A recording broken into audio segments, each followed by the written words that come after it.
Good evening, and welcome to the November 12th, 2019 regular meeting of the Troy Planning Commission. Copies of the agenda for tonight's meeting are available at the entrance to the room. Additionally, the agendas and minutes of prior meetings are available on the city's website.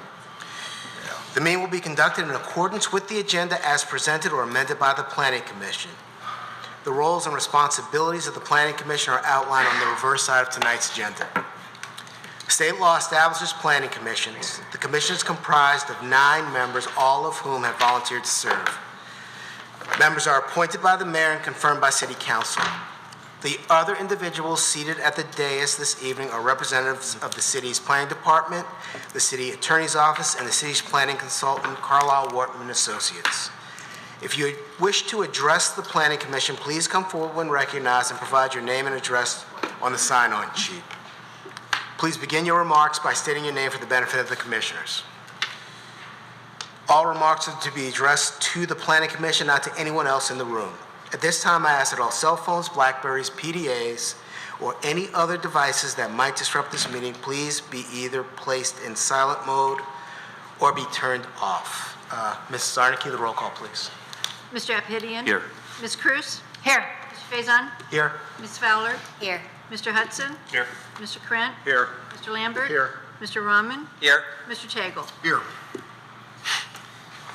Quorum is present. Item number 2 on tonight's agenda is approval of the agenda for tonight's meeting. Get a motion to approve tonight's agenda, Mr. Tagle, and support, Mr. Rahman. Ms. Zarnicki? Ms. Cruz? Yes. Mr. Faison? Yes. Mrs. Fowler? Yes. Mr. Hudson? Yes. Mr. Krent? Yes. Mr. Lambert? Yes. Mr. Rahman? Yes. Mr. Tagle? Yes. Mr. Aphidian? Yes. Motion carries. Item number 3 is approval of the minutes of the October 22nd, 2019 Planning Commission meeting. If there's no comments or questions on the minutes, can I get a motion to approve the minutes? Mr. Lambert. And support? Ms. Fowler. Thank you. Ms. Zarnicki? Mr. Faison? Yes. Ms. Fowler? Yes. Mr. Hudson? Yes. Mr. Krent? Yes. Mr. Lambert? Yes. Mr. Rahman? Yes. Mr. Tagle? Abstain? Mr. Aphidian? Yes. Ms. Cruz? Yes. Motion carries. Item number 4 is public comment for items that are not on tonight's agenda. Is there anyone from the public that wants to speak or comment on an item that's not on tonight's agenda? Seeing none, I will go to item number 5. Public hearing, special use and preliminary site plan review, file number SUJPLN 2019-0008. Proposed Courtyard Hotel, east side of New King, west of Crooks, 5550 New King, PIN 882008276006, Section 8, currently zoned OM, Office Mixed Use Zoning District. Mr. Carlisle, thank you. Thank you, and good evening to the Planning Commission. First item tonight before you is a special use and a site plan for a proposed Courtyard Hotel. A little background about the hotel. The parcel is located at the corner of Crooks Road, Corporate Drive, and New King Drive. In 2012, the city conditionally rezoned the 6.1 acre parcel from PUD to a mixed zoning designation of both CB, commercial business, and OM, office mixed use. The conditional rezoning did permit the site to be developed in multiple phases, and the applicant is developing the site in 3 phases. The first phase was conditionally zoned to CB. It's located adjacent to Crooks Road. It's been built out with a Panera and a 2-story mixed-use building with a drive-through. The second phase that we are in discussion tonight was conditionally rezoned to OM. As part of that conditional rezoning, the permitted uses were set forth as either a hotel or office use, with the requirement that the site development go through site plan and special use review. In addition, the applicant was required to submit a traffic study with the proposed development. And phase 3 was conditionally rezoned for CB, and that's adjacent to Corporate Drive and Crooks. And this was approved as a restaurant use. And phase 3 will require a site plan review by the Planning Commission at a future time.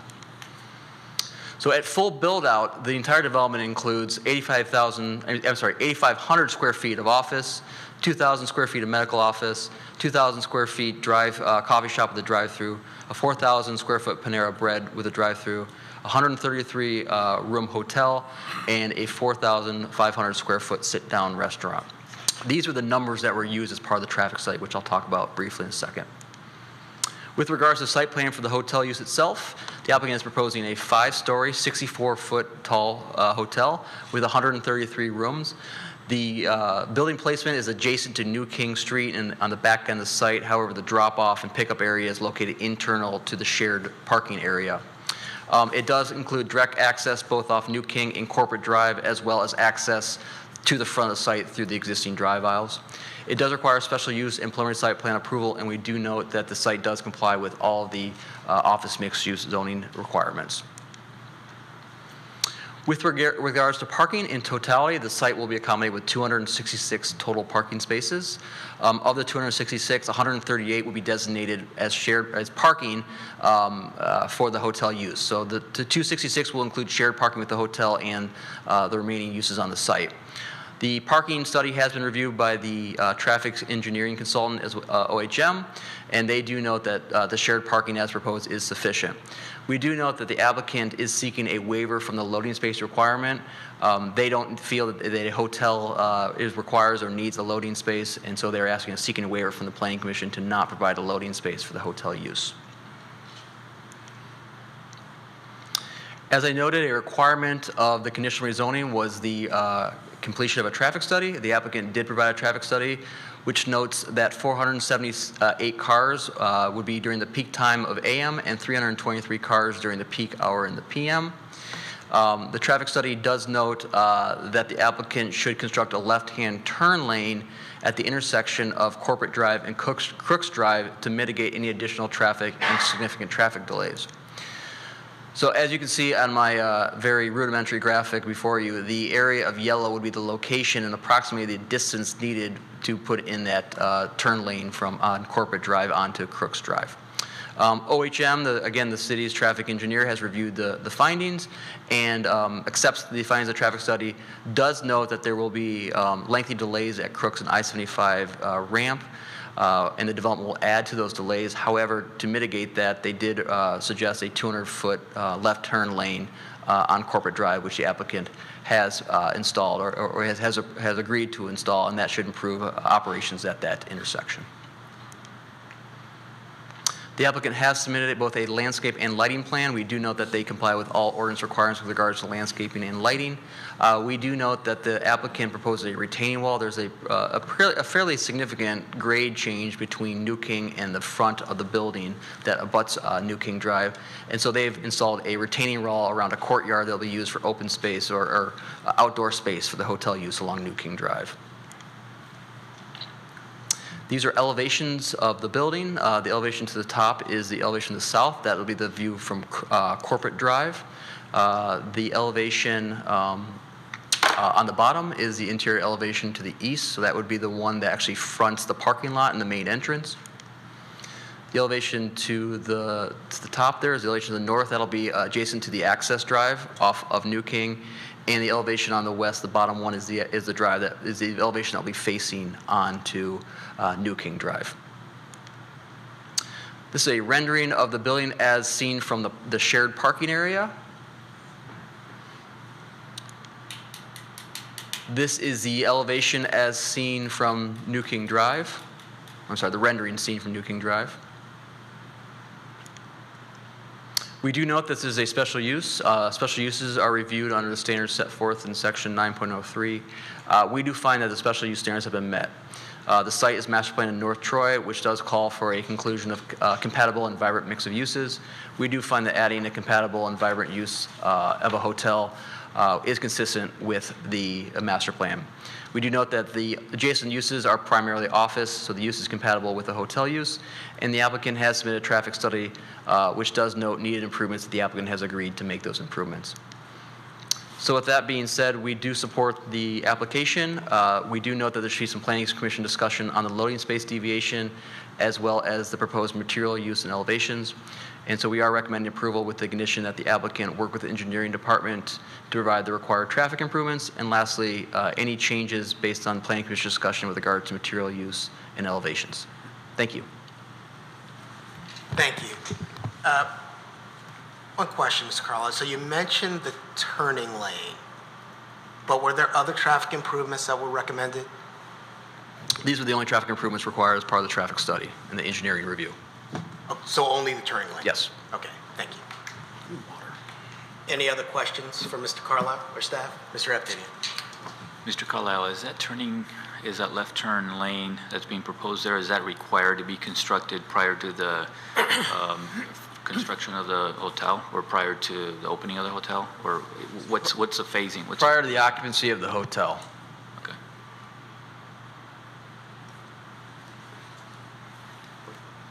Anything else? Mr. Eptinian? Is the developer responsible for any cost related to actually changing that signal if it's required to accommodate that left turn lane, if right now it doesn't have the head? I don't know the answer to that. All I know is the traffic study did require this proposed left-hand turn lane. The applicant has agreed to make those changes. With regards to the signal itself, I don't know if that was part of the study or not, or whose cost responsibility that would be. That's something that usually is worked out with final engineering. Yes, Mr. Brown. I know we spoke about it, but I just want to ask this question to Mr. Savinan. Is there any study done so far about like how many hotels we should have for the city of Troy? A formal study, no, not that I'm aware of. Okay.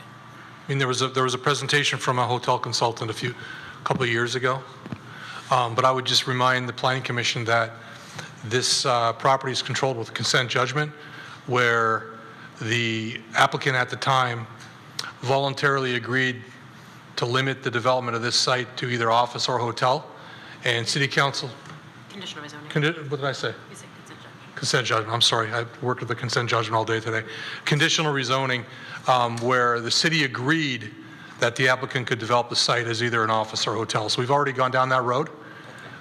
So it's my opinion that we've already made a determination that a hotel is appropriate in this location. I think, my question is, I know that the location looks like it's going to be good location for a hotel, but then my question is like, what will be the future? Because I know that we also have approved another hotel there, right? Or the Holiday Inn. So, I mean, the oversaturation of hotel, is it going to be good, or I mean, how it's going to impact? I think we should have some study done on that, because I don't see any increment of office area or more companies moving in. As far as I know that the tower is to some extent empty at this point of time. The last time when we spoke about the CMU building tower I'm talking about.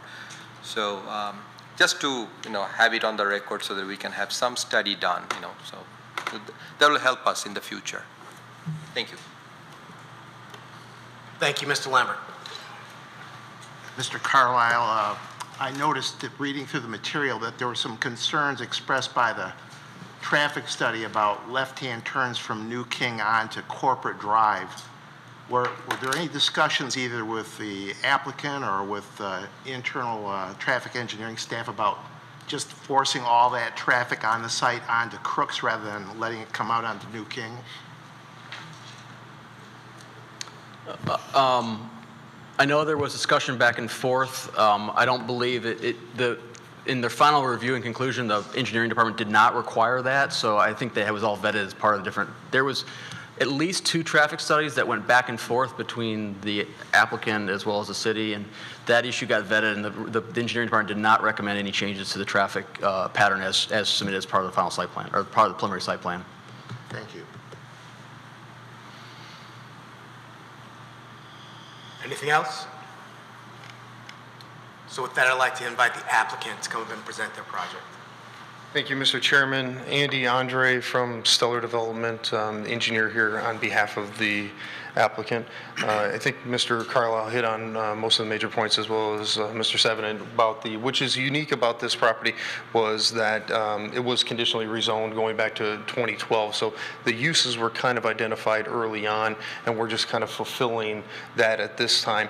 But at the same point, there were a lot of blanks that were left as part of the conditional rezoning agreement. And I think initially when we came in and met with staff, it's been probably a good 6+ months, 7 months, even more, working with staff, working with the consultants to make sure that the plan that we're putting together is the most appropriate.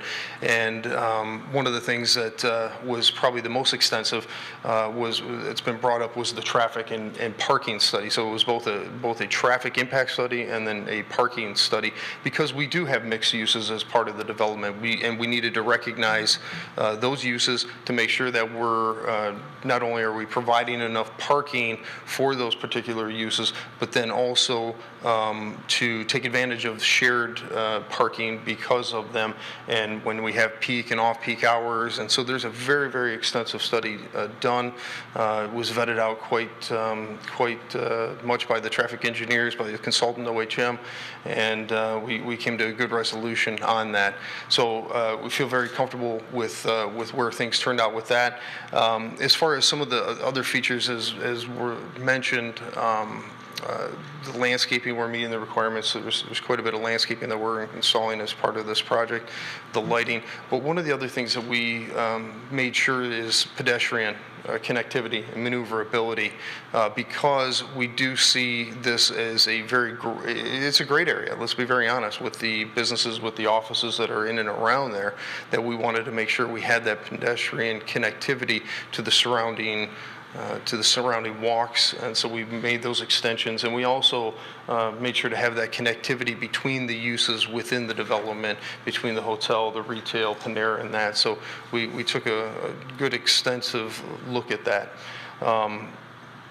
When it came to the building itself, when you looked at the rendering of the building, we're working with durable materials, masonry, cement board, the glazing. Contextually, it'll fit very, very well within this area.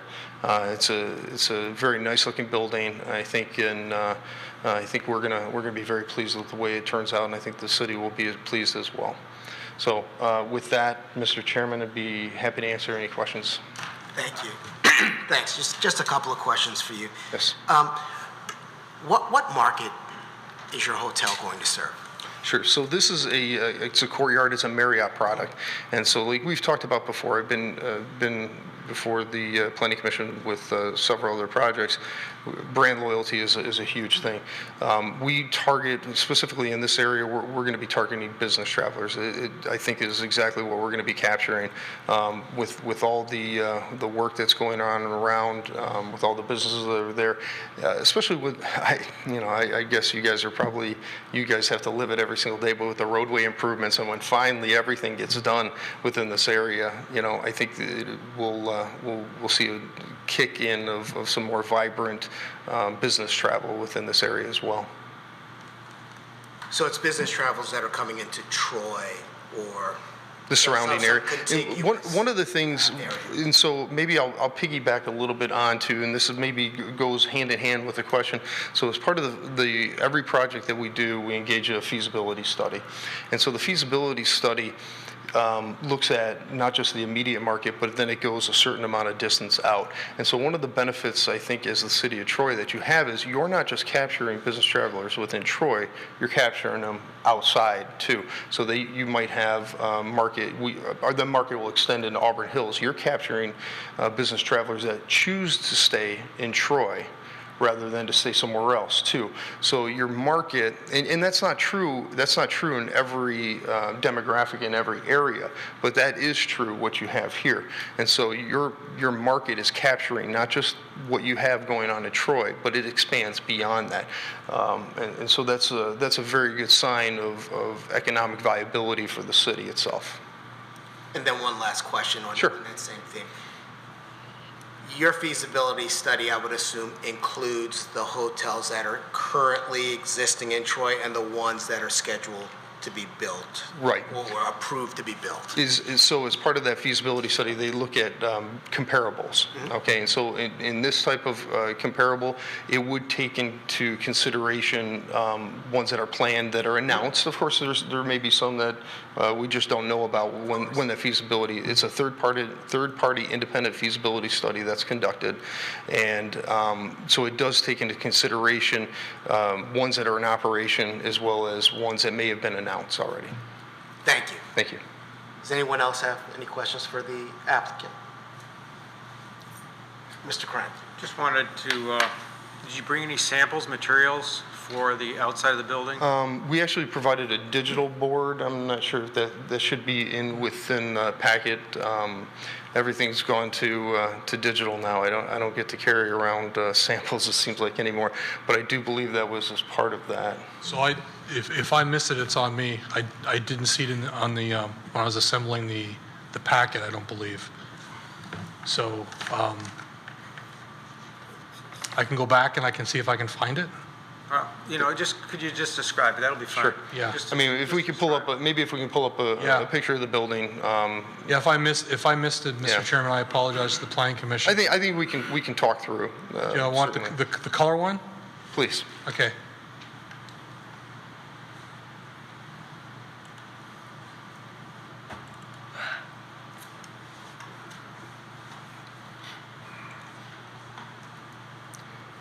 It's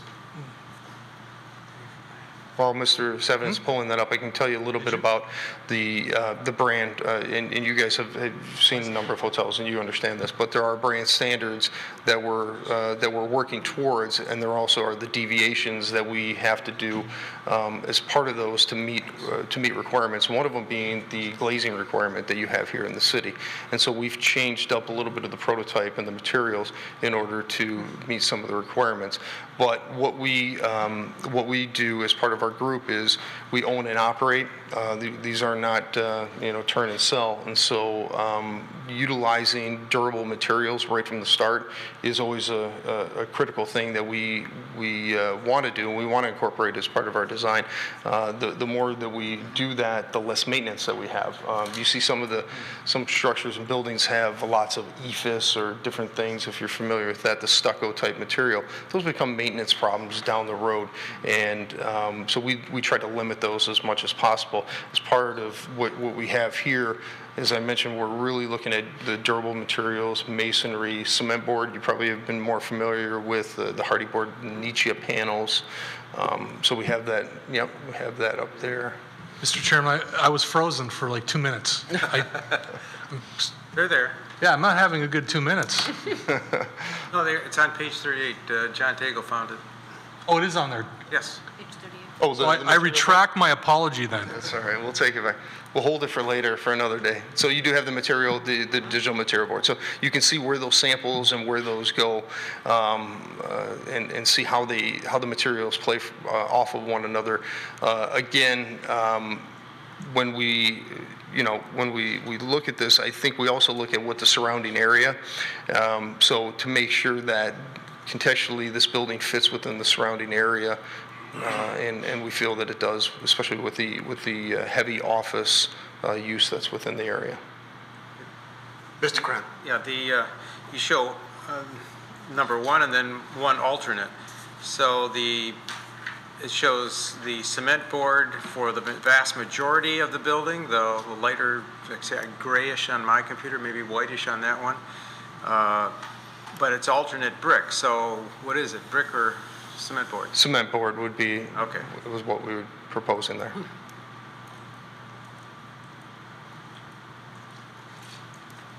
Anything else for the applicant? Yes, Mr. Rahman. It's a 133 room hotel. So you don't have any banquet hall. Is there any reason for not having a banquet hall in this hotel? I think as you've seen, the hospitality industry has changed probably over the years. You're starting to see less and less of that as it comes to the particular uses. And I think, again, it goes back to what's your core market. And for this brand, for this Marriott product in particular, the core market, would not be that. We do have some meeting room space, and that again goes back to, that's really an amenity that we offer as far as what the guests are looking for, and having a small meeting space that, you know, a group from out of town may be able to utilize while they're staying at the hotel. But we're not seeing the need for anything other than that going into banquet facilities. Because, you know, the way it works out is the banquet halls help the community, right? So you have a big hotel here, and if you have a banquet hall, then people can use it. So it's a convenience Right. for the community, which we are not offering. That's something that, do you think that you would consider? For this particular property, and I can tell you, it probably isn't a good fit. I think there might be... Parking's a real, yeah, parking is definitely an issue when it comes to that. Again, I think you have to look within the area. Do I think something like that, maybe closer to Big Beaver, would be more appropriate? Yes, I do. That type of use. But for this particular location with this brand, yeah, I don't see it as a fit. So do you think that parking was the main reason for not having the banquet hall? I'm going to go back to, really, it's the use, number one. I'll give you an example. So we have one property that, it's an older property. It's a Holiday Inn. It's in Southgate. It has a banquet facility. It doesn't get used that much, okay? So much that it becomes a little bit more of a detriment than anything. And as part of the requirements, you know, when you do this, you set out, you know, everything is going to be great. We're going to have this thing in use all the time. We have large parking areas there too that go unused. So we're actually transitioning that property off, out, not utilizing the banquet facility. So could it be done? Yes, I do think so. I think maybe in other locations, other uses. Maybe in a smaller scale. I think so. Because the intent why we are talking the special use, you know, that has two sides, right? One is give you the latitude. At the same time, we give advantage to the public. Sure. So I feel like having a banquet hall there would be advantageous for public. So I have a question, and this is for Ms. Dufresne. So I have a question for you, Ms. Dufresne. Yes. Okay. So the question is, there is the last item on the requirements. There is a special requirement I can add, right? Is that what does it mean for special use? I don't have it up in front of me. So- I'm sorry, Mr. Rahman. Let me get there. You want to know what the last requirement means? Yeah, that says special requirements, but it doesn't really, like, is that something that we can add? The criteria is? Yeah, is that what you're criteria. asking? There are like bunch of criteria for I think it's a section 9 point something. The reason I'm asking is that You're talking about so you're talking about conditions? I mean, Yeah. yes. Yeah, So at the those are they have to be reasonably related to the property and to the intended use of the property. But yes, there can be so conditions. can I on it. add that as a special requirement that a small banquet hall can be added? You'd have to, I mean, if that's something that you want to add, the rest of the board would have to agree. Yeah, agree absolutely, with yeah. that. Right. That's the criteria, how we do this. So, okay, I just wanted to, check if it's something that It we has can to be add. reasonably related to the use and to the property. Because, the intent says that it has to be the convenience of the public, right? So that's a convenience, the way I see it. Of course, the board has to approve that, but it's, Just to comment on that, to follow up on what Mr. Frayne said, I would be uncomfortable with adding a requirement like that to a developer's project that they vetted and analyzed for appropriateness. That's yeah, my view. no, I understand. It's a Yeah. discussion first, right? Then we can always vote. Ms. Cruz, did you have a comment you wanted to make? I'm sorry, I thought you raised your hand. Mr. Salvador. Yeah, just a reminder, as the applicant indicated, I hear what you're saying, Mr. Rahman. We went back and forth on traffic and parking for 6 months, trying to get the numbers right, and they're right. If we had to introduce a banquet facility, I don't know how long it's going to be working with the parking and the traffic, especially the parking, to make sure it's going to work, and it may have the effect of eliminating the restaurant on the corner, or removing some rooms, and like they've already vetted this, so I'd be really careful with introducing a banquet facility to this at this time. Thank you. Ms. Cruz? If you added a banquet facility to this particular location, to what extent would that affect the banquet facilities available down the street at the Marriott? Right. Would you have the Marriotts potentially competing? You very well could do that. And brands, as you guys have probably heard, brands are very particular in making sure that you're not competing with within the brand, and that you're playing off of each other. And one of the things I would say is not to the extent that we have a banquet facility that's as part of this, but we are talking about a multi-use development where we do, as Mr. Seven had said, we have planned restaurants on the corner and different things. So we have multiple offerings within the development. You guys can see Panera's there. We have leases that are signed and with the building that's in the middle, the two-story building. Starbucks is coming in. So even though we don't necessarily would have a banquet type facility, we do have multiple users and multiple different fields within the overall development. Anything else for the applicant? Mr. Tagle? Yeah, excuse me. I'm curious on your elevation at your stair towers, those vertical slots, are those windows or are those lights? Let me flip over to that and we'll take a look at that together.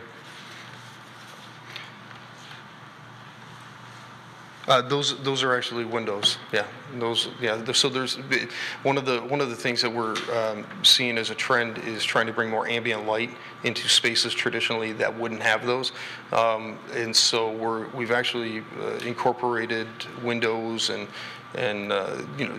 different styles and that into these areas that normally wouldn't have that, to bring that outside light into these spaces. Are you familiar with the cement board panel system that you're proposing here? Yes. How big can you get those sheets? I mean, I'm looking at your north elevation there where the letters courtyard are on there, and I can't imagine how big that sheet is. And I'm just curious, is this a reveal system that you're going to be proposing? Yes. Or what it is? Yes, a reveal it is. system? It'd be what we used, just to kind of contextually give you a little bit, the two-story building that's out in front that's closer to Crooks, that also had that was actually, the product was Nietzsche panels. And so we were proposing to utilize the exact same system here as well. I mean, do you feel that's a true representation of the size of those panels you can get? Yes, yeah, we're using them on quite a few. We've seen a big trend, towards moving. Oh, I understand. This, I mean, I know you do. I know you do. But I'm realistically, I'm just wondering, are those panels even feasible? They look larger than life, and not that I have a problem with the product. It's a good product, Yeah. but it's representation. Is this a project, Mr. Savant, that we should have seen some type of 3D modeling? Yeah, I think this would, Rendering. the rendering would be would be what was submitted for this. The two-dimensional elevation would be a 3D model substitution? Okay. That would be the applicant's interpretation of a 3D rendering. People look 3D. The only other comment I have, I can't, let's see, I don't know, I think that's the south elevation that I'm looking at. It's flat. It is really flat. It's a big building. I'm curious, I know Marriott has its stock plans, right. And, I mean, they do allow some flexibility. But the articulation as far as the massing along with the materials, nice materials, but it just seems like there could be a little bit more articulation made with the materials and the masses that are being presented. For example, that stair tower where you've got the slotted lights. I mean, that's flush with the rest of the wall. Whether that came out a little bit or went in a little bit, I mean, just again, it's, from my perspective, I think it could start to add some interest to that elevation, which would be a very primary elevation, seen from Crooks Road and from New King Street. And so my suggestion would be to just to, take another look at the shape of this building on the outside and see if you could create a little bit more interest. I know on the other elevations, it has some of that articulation, but on this particular one, it just seems massive and flat. You're on the west elevation, is that what you?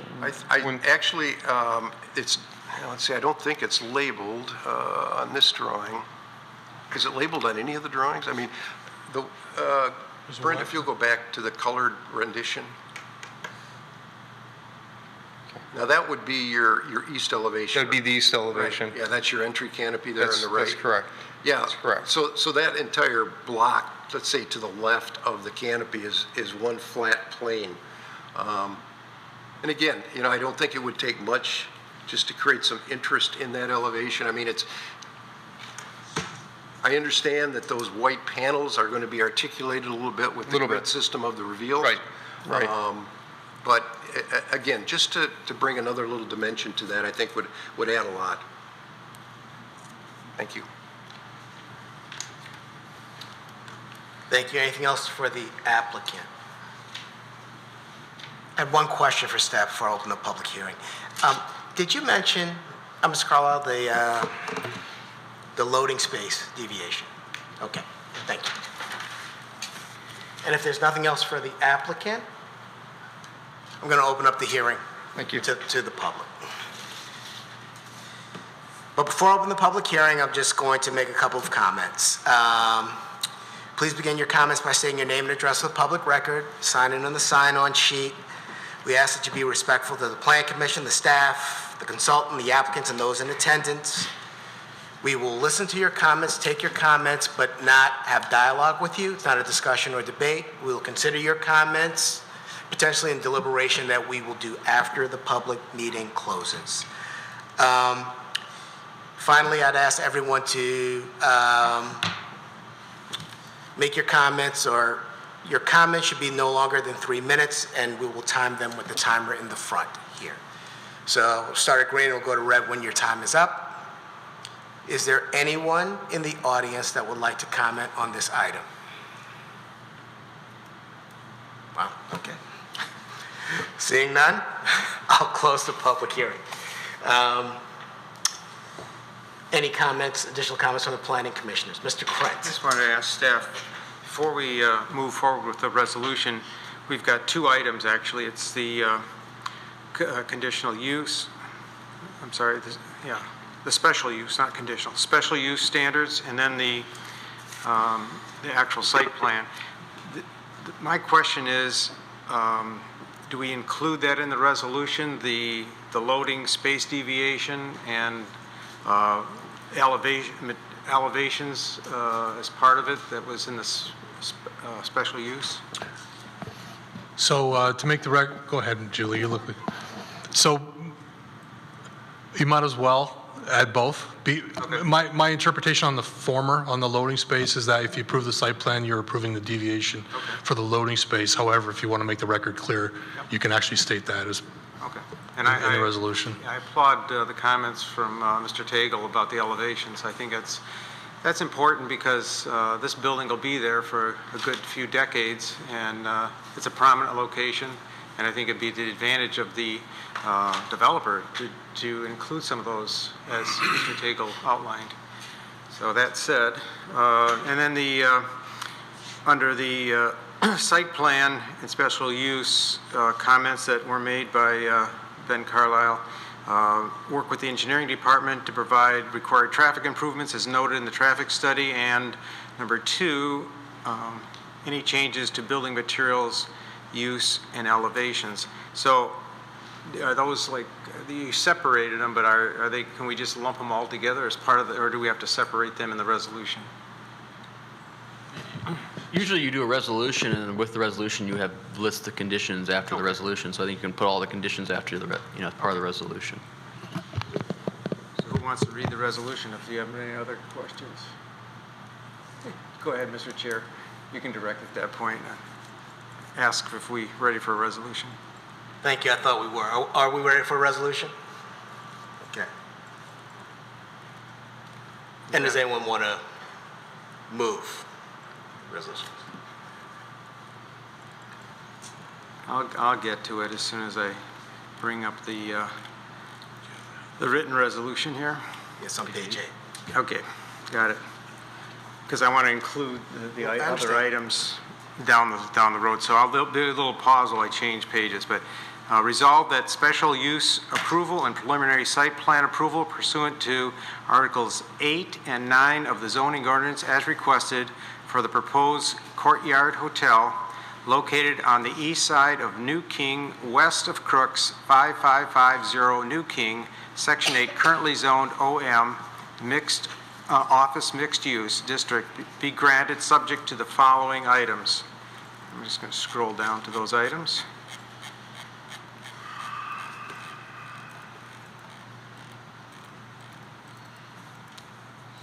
That there will be a loading space deviation from what's written in our ordinance. Is that how it is? Providing a deviation of the required one loading space. Okay, thank you. Just what he said. Incorporate some kind of elevation. What's the word we use for that? I use articulation. Articulation. Or dimensional change to the facade. Okay. Yeah, some kind of articulation in the surface. Basically, make that very flat side, especially the side that faces Crooks, a little more dimensional. Add some interest, architectural interest to that facade, and work with the. Do we have to put that in there too? Work with the engineering department. Okay. Work with the engineering department to provide required traffic improvements as noted in the traffic study. I think that's it. Anything else to add? One question, so for staff, so the articulation issue, is that something that's going to get approved administratively, or is that, okay? Yes. Thank you, okay. Can Then I get support for the resolution?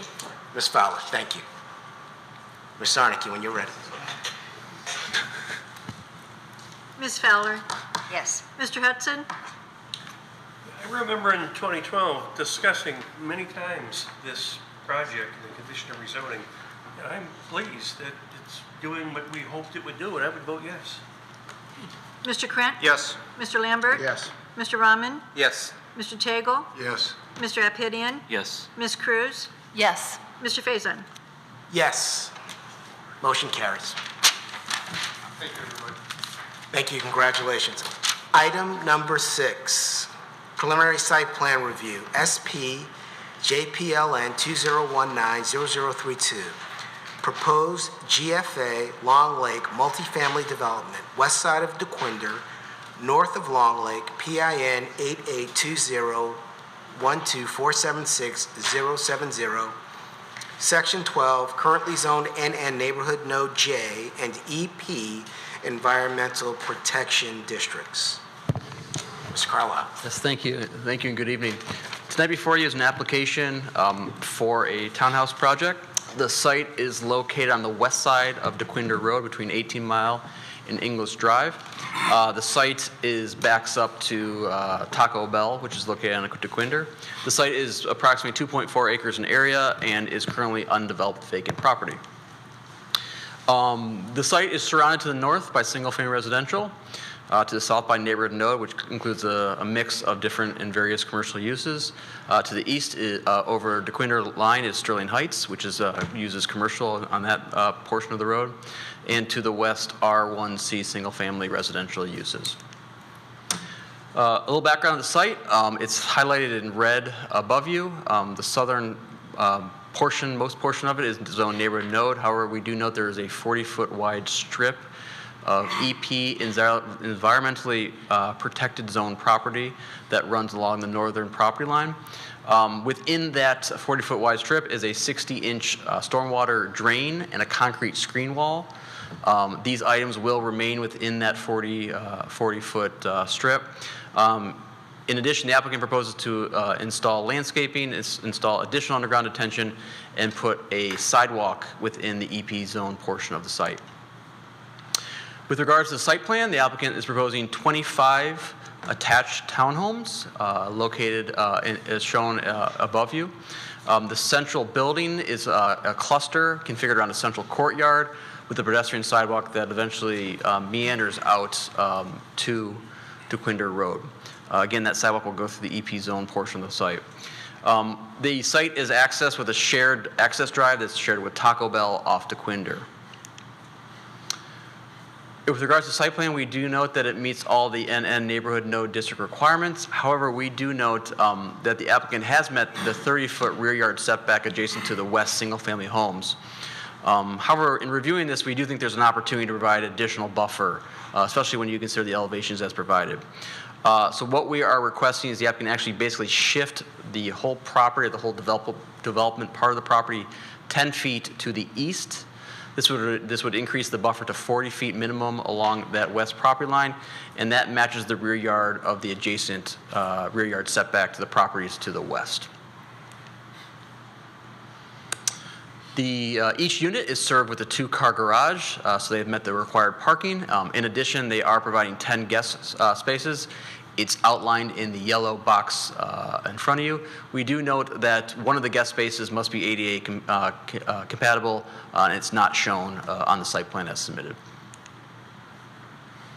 With regards to landscaping, the applicant is doing a very dense amount of landscaping along the northern and western property line.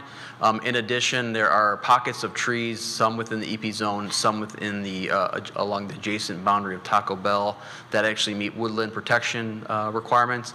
The applicant is preserving 21 of those 22 trees, so they're not required to provide any additional mitigation. In addition, the applicant is seeking a waiver I should say, an alternative to landscaping. Instead of doing landscaping along the southern property line, they're asking for approval of a 6-foot tall fence rather than landscaping along the southern property line. The applicant has 2 building forms, so they essentially have 2 different elevations as provided. The elevations I'm showing in front of you are those on the outside or exterior of the development. What you'll note about these elevations is the front man door as well as the garage are on the front elevation, or the elevation that's interior to the development. And the back end actually has the balcony, and there's no man door. So that balcony, if everyone looks above you, that balcony actually faces this rear property line, which is adjacent to the single-family residential. And these front garage doors and this man door is actually what lines this. And same with this. This front's on the Taco Bell property. This is the second set of elevations as shown. This one actually has garage doors that are on the exterior of the site, and then interior are man doors that lead out to the central sidewalk. This is an elevation of the interior building product, again with the man doors, the front doors that lead out to the central sidewalk. This is the rear elevation of those central buildings, again with the garage door below the second story porch. So we are recommending preliminary site plan approval with the conditions the applicant shift to provide a 40-foot setback along the rear property line. They submit photometric plans and fixture details, and they provide at least 1 guest space that is ADA compatible. Thank you. Thanks. So Ms. Carl, you mentioned that it meets all the neighborhood node requirements, and just the question I had was the entry and exit, or ingress and egress in the shared drive with the Taco Bell. That is not an issue for engineering or traffic or. No, in fact, engineering supports it because it's one less curb cut on DeQuinder. It makes a little bit unique circumstances with regards to mixing of residential and Taco Bell traffic, but renter beware a little bit, that knowing that they will be sharing that access drive. But from a traffic access management standpoint, it actually is a best practice. Okay. Okay, thank you. And the second question is the property to the south. I think that's a commercial property, is that right? Is it all commercial? Yes. Okay. Thank you. Mr. Hudson. Mr. Carlisle, I walked that property last week, and as I was looking to the east, the Taco Bell, I seem to have a little problem there. I don't think that the density of all that vegetation is as great as we may perceive it. I saw a lot of Taco Bell in the back with their drive-in lanes, and it is really not that far from the rear end of the buildings on the east. And looking to the south, well, the commercial property is a little further than the Taco Bell. It's still there, and I would not call either the east or the south views scenic. And I'd like to suggest that they put some real dense vegetation in those two areas to kind of shelter this project. And then my next question is, what is the distance between the interior buildings from one another, from the north to the south? What's the distance from the front door of each of them? Are you talking, Mr. Hudson, within the interior courtyard? Yes, yes. We have the plans. We'll pull it up. I don't know off the top of my head, but we'll pull it up.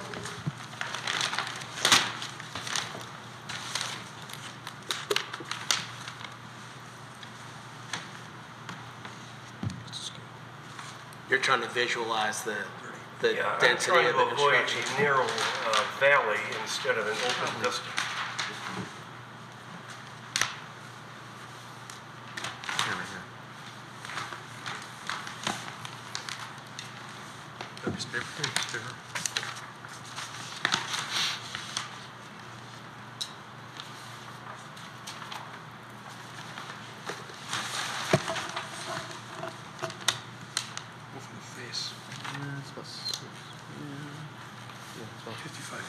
It's from, not including the porch and steps, from building face to building face, it's 55 feet.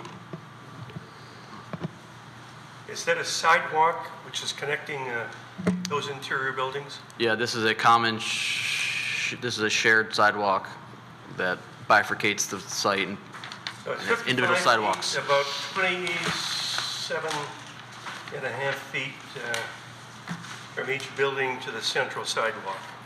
I'm sorry? About 27.5 feet from the building to the center of that interior. Yeah, roughly, yes. Pardon? Yes. Okay. If they were to plant trees in there, how much space is that going to leave to move in between those buildings? I'm thinking, I'll tell you what I'm thinking about. I'm thinking about that project at Square Lake in Livernois, where if you go into the interior, you almost are claustrophobic because of the buildings are so close, and the trees they've planted in front of those apartments give you claustrophobia. And I'm just trying to figure if that's going to be close to that project. So if you'll see, there are no trees being proposed in the courtyard. Not yet. Well, it's not on the landscape plan. So Should it be part of the landscape plan? it's not a requirement of the ordinance. All right. If you factor in those buildings are about 30 feet tall, 35 feet tall, 55-foot separation, I don't think you would have much of a canyon effect per se. May not see much sunlight either. Be that as it may. Yeah. Buyer beware. Okay. Mr. Tagle. You know, it strikes me that that courtyard could become an amenity as opposed to just a labyrinth of sidewalks if there were sidewalks pulled close to the porches and left a larger green space in the middle for whatever. Could be bench seating, it could be some vegetation, it could be a play area. But the way it's shown right there, it just seems like it chops up that green space. And there's a heck of a long walk. I've got to walk 27 feet or whatever that dimension is from my front door to the transverse sidewalk, which I may decide to do, or I may decide to cut across the grass. I mean, it's just, to me, I think there's an opportunity here that might bring another dimension to this project that I don't see right now.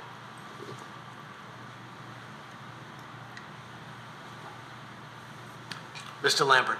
Thank you, sir. Mr. Carlisle, a couple of questions. One is, normally I know that the fire department prefers to have 2 access points into a development, but in this case, they had no problems with just the one access off of DeQuinder? Correct, and there's really no way to get another access point, and if you're under a certain amount of units, they can live with one access point.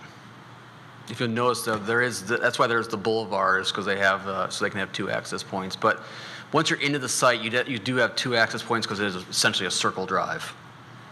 Second question is, and I'm glad that you noticed in your collaboration about the fact that we could add a little bit more buffer between the residents on the west end and the proposed development. Is it possible for us to also add in there a requirement that a berm be put in there to kind of give additional privacy between the 2 developments?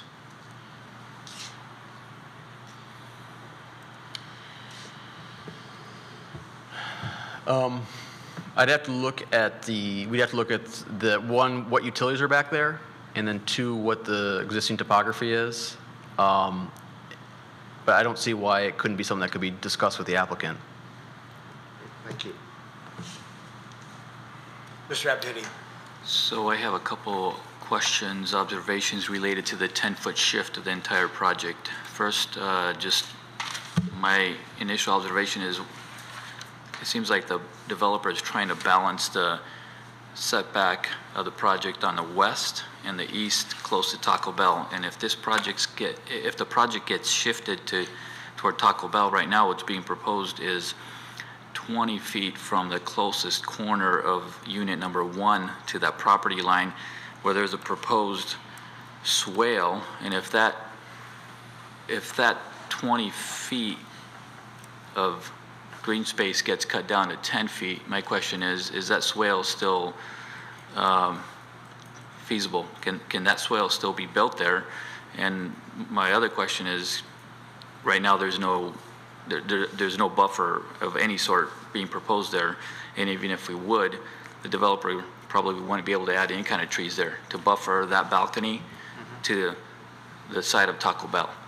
So just, I guess my question, what's the priority here? Are we trying to maximize, to push the project away from impacting 3 residential homes here, or balance the 2 setbacks and create that swale there for better stormwater, for drainage, and for less impact to the visibility from DeQuinder to that balcony through the Taco Bell parking lot? I guess those are my thoughts on what are we trying to balance here. We had the same concern. We went back and forth on this issue, and I think what really pushed me over the edge about requiring the 10-foot was when I saw the elevation with those second-story porches that overlooked that rear property line.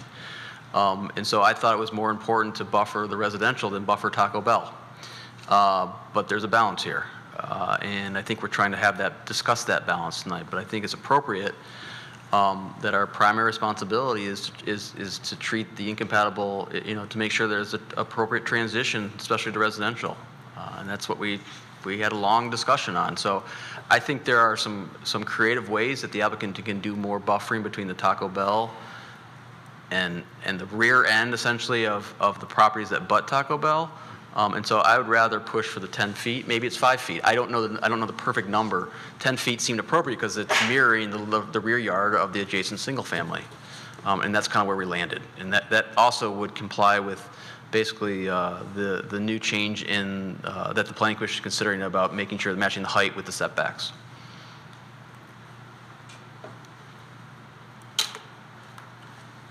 Did you share that with the applicant?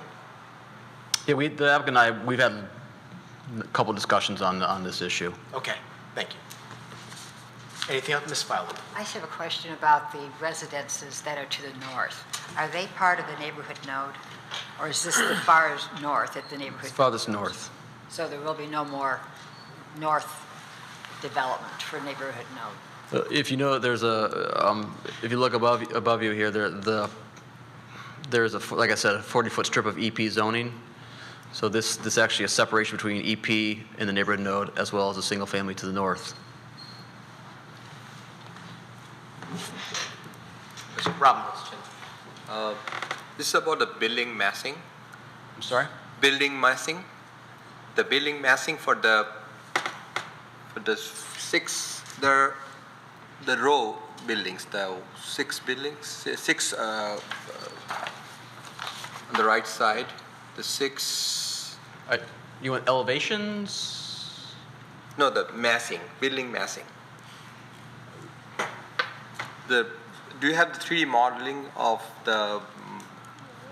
This is the elevation that the right 3D on the rendering. rear side. I'm That sorry? would be on the rear side. This one? Yeah, this one. So do you have similar view for like 6 of them? No. And how would it look? Did you consider that from Dick Winder Road over the Taco Bell? Is it going to look? This is not the elevation that would face DeQuinder. Okay. So this is not the. This is the elevation. The bottom one. The bottom one is the elevation that would face DeQuinder. Through Taco Bell. Well, through Taco Bell. Through Taco Bell. Because I was just wondering that if it's like a wide, long, elevation, would it look nice, or is it something that we can modify? That's Planning Commission can discuss elevations and materials and such with the applicant. So Mr. Chairman, may I? Yes, please. So Mr. Apahidian's use of the word balance, I mean, that's how I describe zoning. It's a balance of property rights. And we tried to strike that balance. And we looked at the Taco Bell. The people that are going to be looking at the back of this building are going to be basically queuing for the drive-through for Taco Bell. And they're the more intense use of the two, the Taco Bell customers. So we looked at impact on all the surrounding property, and we tried to find that balance, figuring the most impactful was the least intense, which is located to the west and to the north. With the north, there's still going to be a strip of property and some landscaping. To the east, will still be landscaping, but what we propose, and it's only a proposal, you can consider it or not. It's it's your purview, but we remember that this report and this presentation was on the heels of discussion we had about transition between single family and the nodes. So. Understood. Thank you. Mr. Apahidian. Is that setback between Taco Bell and those 6 units, is that considered a front yard setback, a side yard setback? I mean, what setback is that? Kind of wherever that is. It's behind that.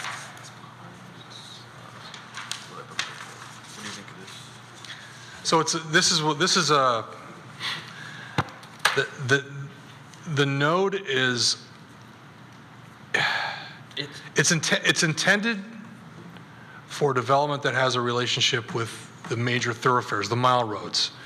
In this instance, the die was already cast. The Taco Bell was reviewed and approved as a special use before the new zoning ordinance was in effect. So basically what the node and the form-based districts try to do is have the relationship with the street, that front yard, with the building that is closest to the road, and then the uses behind it, that relationship with the road is less important.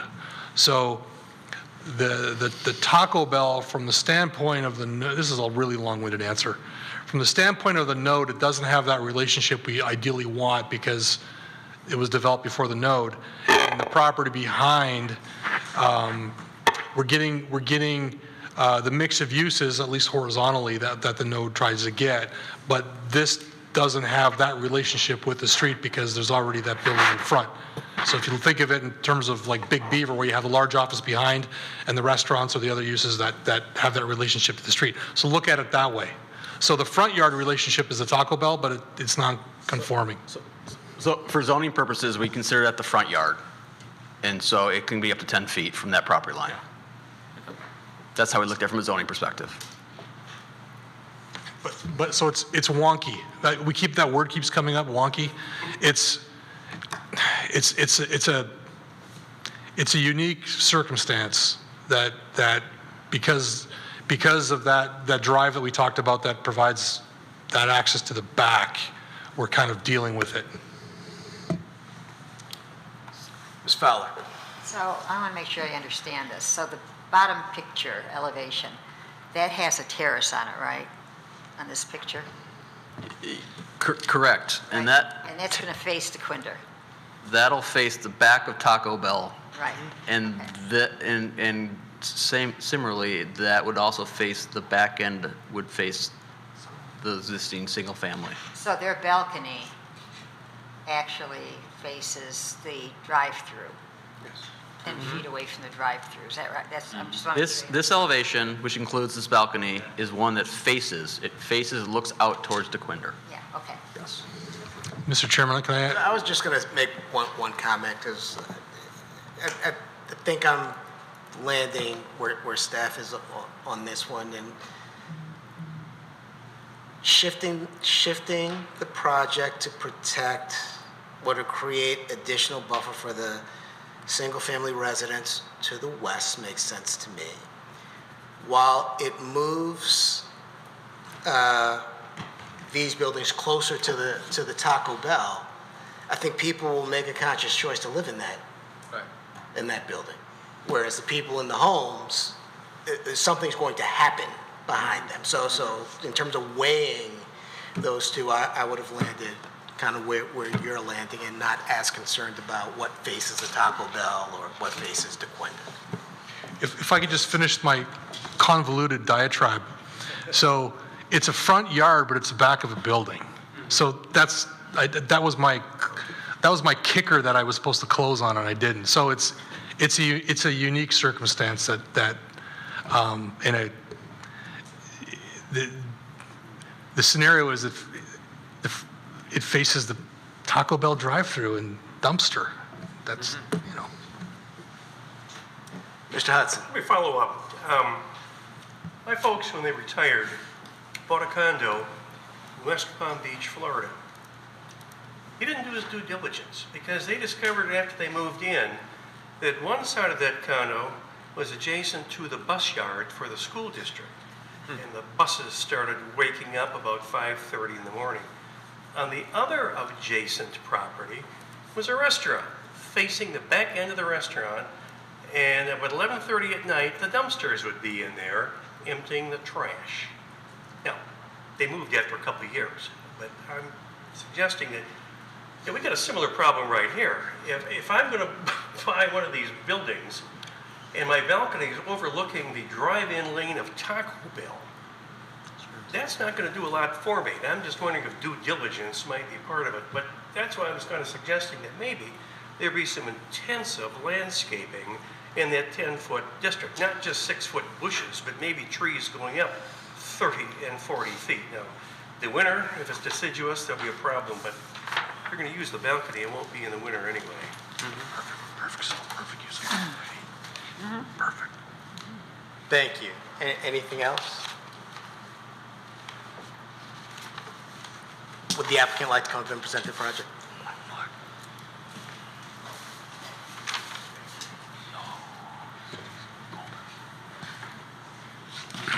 Good evening. Gary Abathera from GFA Development. I'm bringing this project to you tonight. I've been working on it very hard for 3 years, talking to Ben and Brad about it quite a bit. What we're kind of missing in the very beginning of it is the first thing you have to look at in this piece of property is the fire department. They dictate where the roads go in there first. I had many different layouts trying to help neighbors and do this and do that, but if the fire truck can't turn around in there, it's dead on arrival. So I originally looked at putting the road around the entire perimeter, but we have a lot more concrete doing that. I've been listening to you guys talk about these for the last 6 months, different projects that are coming, and I know you guys want to change the backs from a 30-foot setback to a 40-foot setback. And you brought up the conditions of what if there's a road back there? How many feet do you need for that. Because behind those 7 units that are the residential, I could take the road on the other side of the building and then still be 40, 45 feet away from those buildings and pull the building closer and turn the units around where the garages are in the back and the front doors are in the front, like the other ones. But I don't know what's the best way to do it. I'm kind of hoping to get some input from you guys. I think this is my best product. Is there a perfect product? Probably not. But it's not easy to try to get a good development in here when the fire department dictates everything in there is where the roads have to go and where a fire truck has to turn around in there. The other thing that's really handcuffing me is the EP zoning. The EP zoning was put in, I think in like 2001 when the first owner was going to put an office building in there. And he already put the retention pond in half of it, and for the back he's going to put the rest of it in. And I think he just sounded good to the board that was in and say, I'll call it EP, even though it's going to be a retention pond, I'm going to call it an EP zoning to make neighbors happy. But that EP zoning really is all it is a grass field right now. And it could be something a whole lot better. I don't know, 40-foot EP zoning that's not protecting any of the neighbors, it's protecting one house that's got a 800-foot yard backyard. The EP zoning should have been protecting the neighbors to the back of us. But that's where it is, and I don't know how to move it or if you can move it. As far as moving those buildings from the rear lot line from 30 feet to 49 feet, it's going to make some drastic changes in there. So I'm kind of here just hoping you guys can give me some directions what you think should go on. And maybe I can answer some questions for you. Any questions, Mr. Aptenian? So I have a question for Mr. Carlisle, kind of related to what the developer just mentioned. We had a recent project that came before us where we actually did exactly just that with the EP zoning. We actually took a chunk of EP and just shifted it somewhere else. Is there a possibility here that we can take the EP zoning from that north side, shift it to the west to create that buffer, or is that really fixed? Is that EP zoning there and can't touch it? I think the project you're talking about, actually, we didn't do that yet. It was discussed and we never made a decision. Actually, Right. we said, they suggested, we went back and said, no, keep the EP zoning. With regards to this, yes, it would, the Planning Commission can make a recommendation. Ultimately, the City Council can amend that EP zoning. They can completely lift it. They can put it somewhere else on the site. There are options, but it does require rezoning, and it requires an application from the applicant to request said rezoning. So yes, the short answer is yes, it can be done. The longer answer is it requires it to go through Planning Commission and City Council. Yes, Mr. Aptenian. So what I'm hearing from the applicant is that he wants more options in terms of minimizing impact to the neighborhood, but being allowed to take full advantage of that EP zoning somehow, either shift it, either move it, either do something with it. So maybe that site can be optimized in a totally different way to minimize the impact even more on the neighborhoods to the west. Is that an option that the applicant can actually take and bring something before us that's a totally different layout that actually considers that? I don't want to speak for the applicant, but you can certainly ask the applicant. What I'm hearing is he's open to suggestions and that the EP is kind of hamstringing him to some degree on the development. Now, keep in mind, and Mr. Lambert, I'll put you on the spot a little bit, or certainly at least mention you, the EP zoning district was a tool that was used, some time ago by the city to create essentially a line in the sand as far as the limitations of commercial and another more dense zoning as it related to single-family residential. So at the time, there was a rezoning, and Planning Commission and City Council decided that 40-foot swath of EP would be the northern limits of non-residential zoning. That was how it's really not protecting anything. There's no species, there's no plant, flora or fauna in there that's protecting. As Mr. Abather indicated, there's a 60-inch storm drain in that environmentally protected area. So I think he's here to listen, basically, and he's open to suggestions.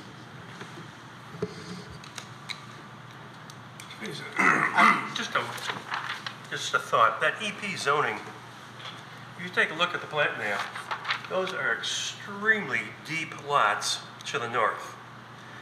And when I walked it, there were residences just pretty close to Quinta. The rest is just open space. So I'm wondering, if you did change the EP zoning on that, switch it somewhere else in this plan, I don't think it's going to do a lot of violence to the theory that this may be the upper limit of commercial development.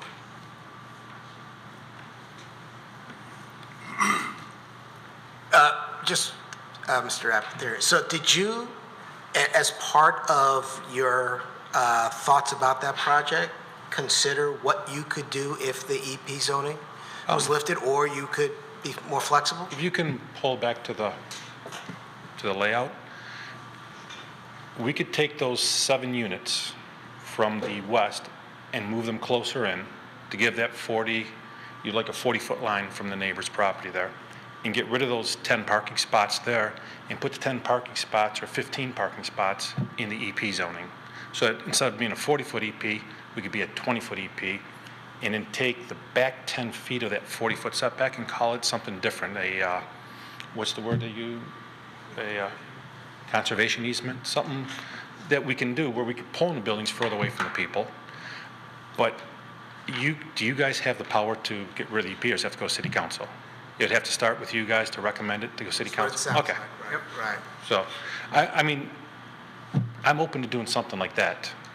You know, I think we can get more parking in there, push the, as long as I can get 25 units in there and have a lot of parking, I'm happy with whatever we do.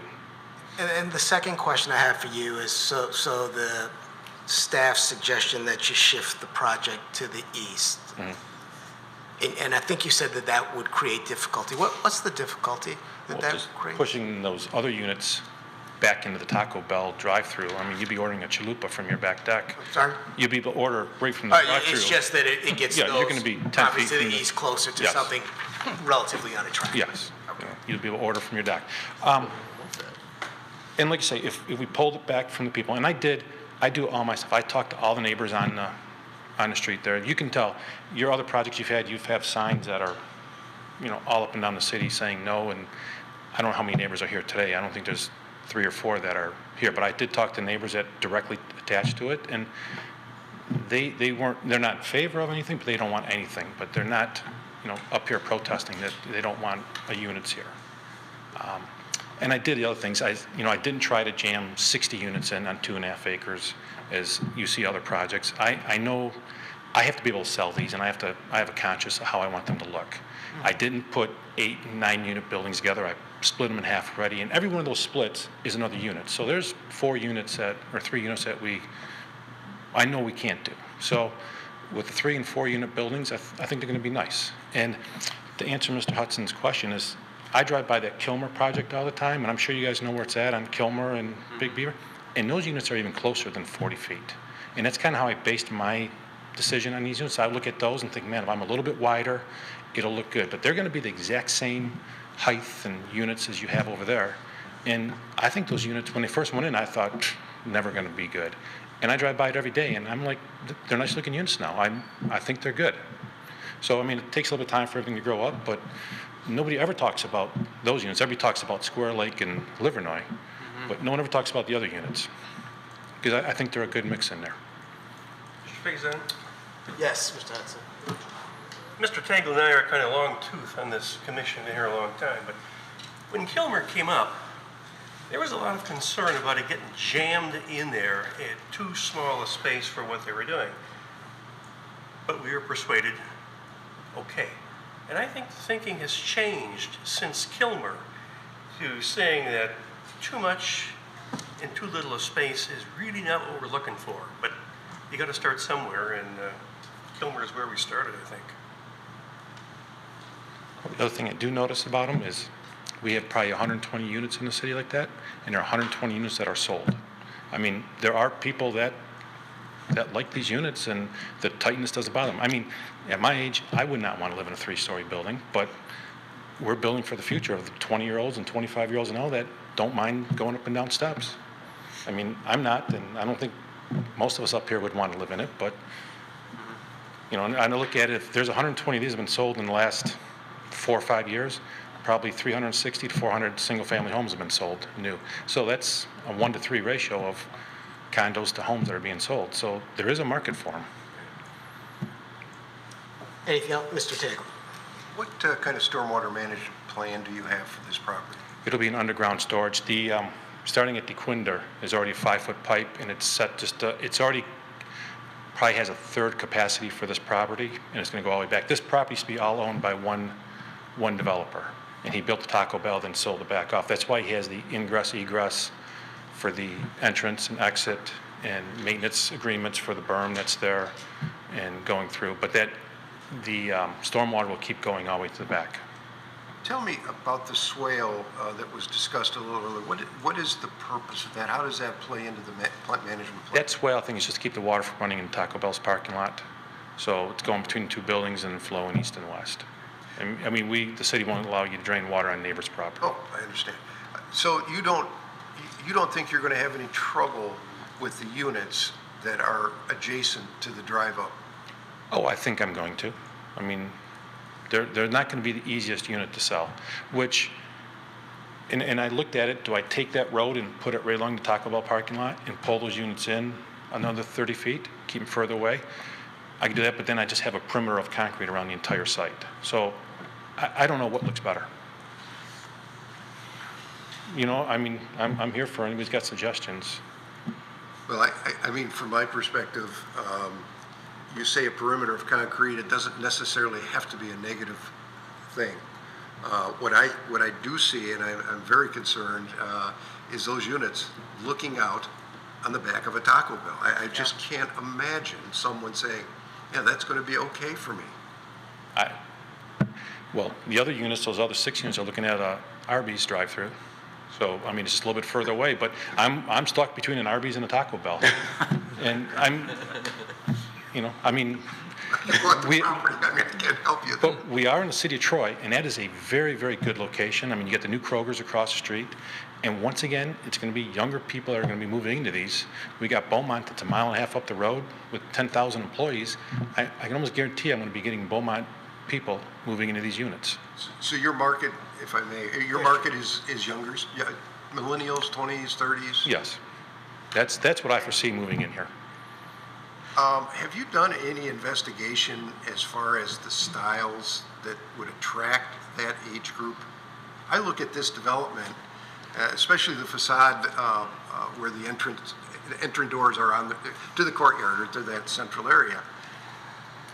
And honestly, I don't know that is an attractive, if I was 20 or 30 or whatever. I mean, to me, if I was a senior, maybe, but there's a variety of materials on here, and I don't know. It just doesn't say that I'm welcoming to a 20 or a 30-year-old.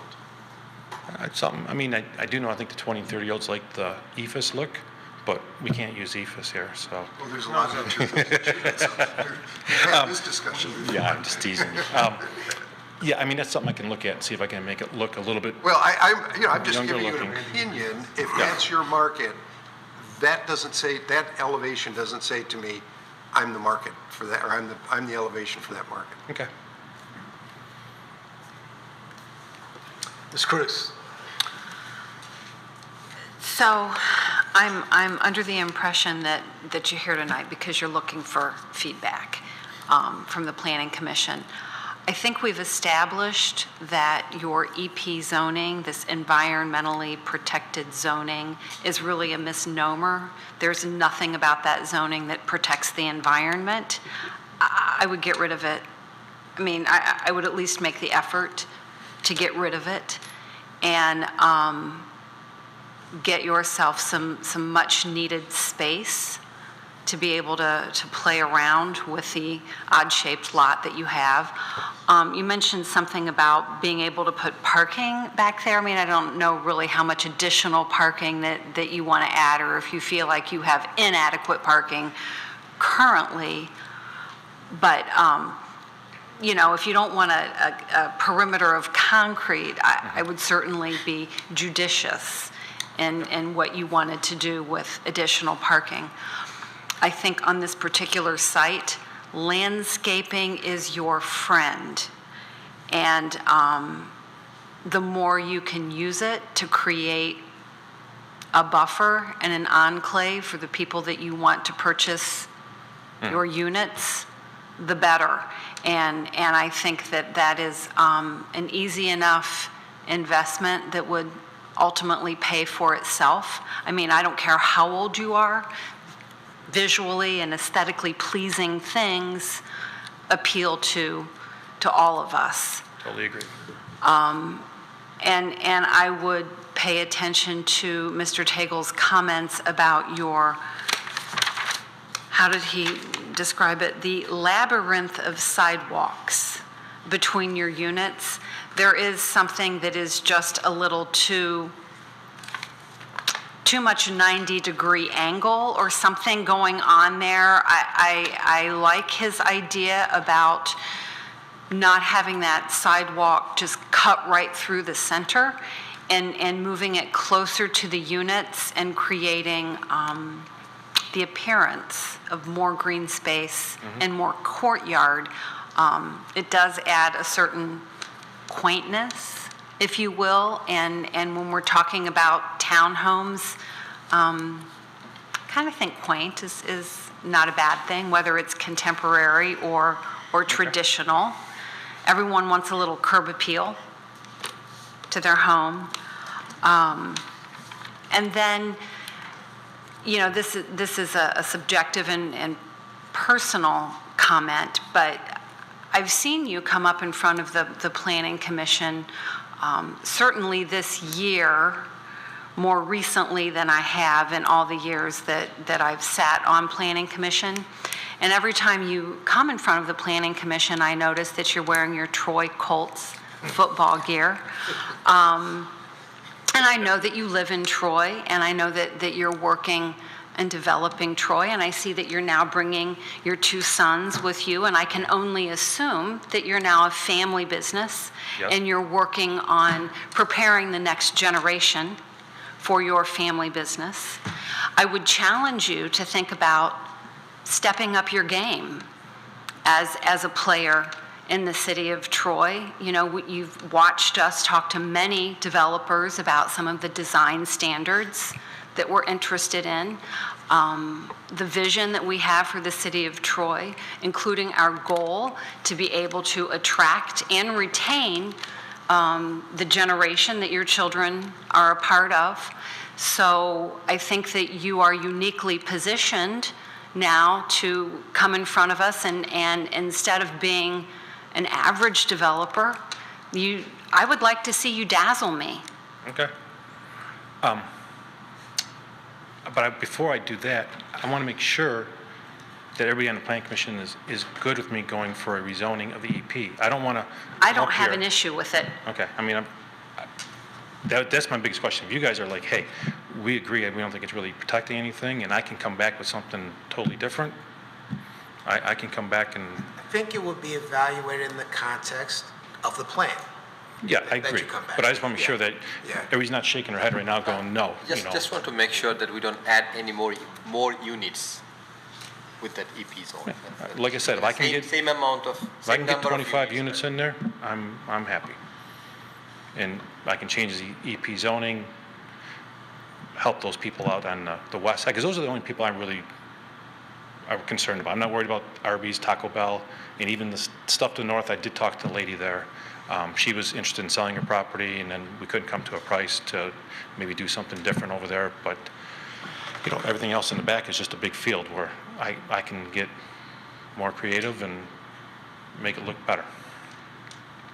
Yeah, well, I think you're getting getting general positive feedback to that concept, but Mr. Lambert. Mr. Abathira, you've been to enough Planning Commission and in fact ZBA meetings that this may not be news to you, but the two drawbacks to going for a rezoning, which you may be thinking about, number one, it's going to delay your plan. Number two, you never know when you come up with the rezoning what kind of reaction you're going to get from the community. So it's your decision, but just as long as you're aware of that, that's the most important thing for you to think about. Okay. I guess I have a question for Julie is, this plan is still on the table if I don't get rezoned. If I go before city council and they say, Gary, you're out of here, this plan is still on the table. I want to make sure that it's not. So I'm assuming that the motion that's going to be put forward is to postpone this item and let you explore other options. I guess the answer depends on how you decide to proceed. If you're going to go for a straight rezoning, then this plan doesn't do anything. If you do a conditional rezoning, I'm not sure if we'd consider a conditional rezoning superseding this plan. I'm not quite sure. I really don't want to do a conditional rezoning because there's just too many, I don't know, I'd rather go with a straight zoning. Right, so a straight rezoning, I guess that's what I'm saying, a straight rezoning request Okay. wouldn't usurp this plan, but I'm assuming this board, based on this conversation, is going to postpone. Okay. That make sense? Right. Mr. Savino. So just a reminder to everybody, so conditional rezoning is voluntarily submitted by the applicant. We cannot coerce or request, but it does protect really everyone because it eliminates the uncertainty. So the neighbors who are concerned of what's going to potentially be there, if it's a straight rezoning, there's no certainty. If there's a conditional rezoning, it adds certainty because theoretically, Mr. Abathira could show landscaping and parking and all the, the transitional elements and all these different things. So I think it is something that Mr. Abathira could consider, again, because it eliminates the uncertainty when it comes before Planning Commission for a recommendation and goes before City Council for consideration. So if it's a straight rezoning, it won't be with a specific plan? There's going to be a description of a 40 by 800 foot strip, and it's going to be, the notice is going to say from EP to NN, and that's all the neighbors are going to get. Right. And then, as you just said, the conditional rezoning would have those details. The neighbors could say, well, what is he proposing? Well, funny you should ask. He's going to, as a trade-off for losing that environmental protection zoning, the applicant is proposing A, B, and C. This is what it's going to look like, exactly what it's going to look like. So it's something for Mr. Abathira to think about. But my biggest question is if it goes and it gets denied, I'm still in this project right here, not throwing it out and starting all over again. That's, I don't have to resubmit, restart off from ground zero. That's a question for the zoning administrator. Nice to meet you. I'm the zoning administrator. So we would put this project on hold, and we wouldn't be hitting you up for another application and fees and all that. We would place it on hold.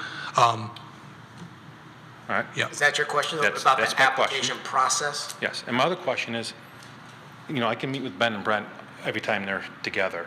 Can ever I have one or two of you guys come to the same meeting so I can get your ideas as to? No, we worry about Well, that's why I'm Open Meetings asking. Act. That's why I'm open. If someone came like, Mr. Tagle with his ideas of his, how the building should look, that way I'm not standing up here and going, okay, he didn't like the way this looked, or Mr. Cruz wants me to step up my game and say, Gary, I think if you did this, this, and this, it'd be better. But if you don't think so, then.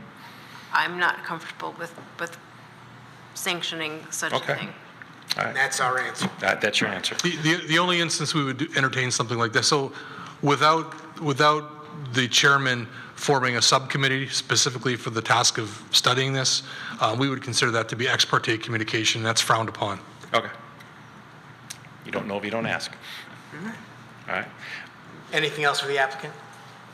Oh, Mr. Appleton. One question, actually, for Mr. Carlisle. Can parking be built in EP zoning without rezoning? So you can't build anything? No. No parking, nothing? Okay. No. Yes, Mr. Craig. I would move to postpone, but in that said, my thoughts about it would be to conditional rezone that EP, move the visitor parking to sort of the central area. I don't have a pointer, but that's in that, let's say, the center of that cluster of courtyard. Well, I'm going to call it courtyard because I like Mr. Tagle's idea, and I think you do too. That way you move the visitor parking, the visitors have more access to the rest of the units. So that makes a lot of sense to me. And then that frees you up with shifting that 10 feet away and still preserving the possible that 20 feet next to Taco Bell, and possibly put in some trees that are I don't know what variety, that are so narrow. I know there's that poplar type that grows just straight up, but there's other better varieties, I'm sure. That way you can screen, so those people in the back don't look at the drive-through anymore, because there's a screen of 20-foot high, narrow trees. And I like Mr. Takel's idea of bringing those units on the east side and incorporate them as part of that courtyard. And you may have to eliminate one to get that road around, I don't know. You probably won't, because, well, you might, I don't know. We'll look into it. Yeah, all those ideas that were voiced here, I think, are helpful. But those are my thoughts anyway. You're still going to have a public meeting right now, right? Before you just... We'll invite the public up to speak, but it's not a public, your item's not a public. Okay, just so I know what their thoughts are. Right, It's not, right. Okay. Anything else for the applicant? No? Okay, thank you. Any other planning commission comments before I invite the public to speak? No? So, again, this is not a public hearing, but I see several people in the audience. Is there anyone that would like to come up and speak on this item? Yes. Maybe I just didn't hear because Well, you should come to the microphone. the voice is so soft that I don't hear a lot of it back there. Are these, did you mention at some point by right how many just regular homes he could build in this property as opposed to development like this? So the zoning is neighborhood node, and when you say regular homes, you mean detached single-family homes? That's actually not a use that's permitted in the zoning district. Okay. How many, did he mention whether these are for sale or are they rental units that he proposes? He mentioned they're for sale. They were for sale. And did he mention the cost range? No. Okay. Well, I'm glad to see that you're really questioning it, because there aren't, the developer mentioned that there's no one here from that area. If it's a node area, it narrows it down to how many people you notify. Is that correct? There's no requirement to notify the neighbors because it's by right. However, we sent notification to every property owner within 100 feet. So that would include all abutting property owners. Within 100 feet? Correct. Well, I would hope that maybe the citizens would pay attention if they more to what's happening. But thank you. Those are my questions. Thank you. And I appreciate your efforts to really zero in and ask all these questions. Thank you. It's important. Thank you. Is there anyone else who wants to speak on this item? Yes, sir.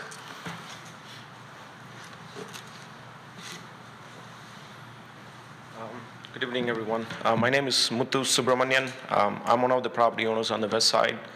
I'm actually glad that something is getting developed in that space because I have a 6-year-old and a 2-year-old daughter. And we're really concerned them playing in the back and there's nothing there.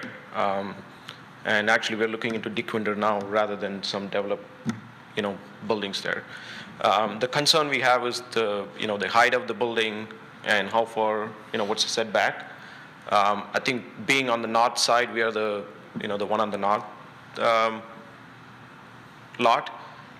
We have a larger setback. I think it's 37 feet is what's proposed in the plan compared to the one on the south side.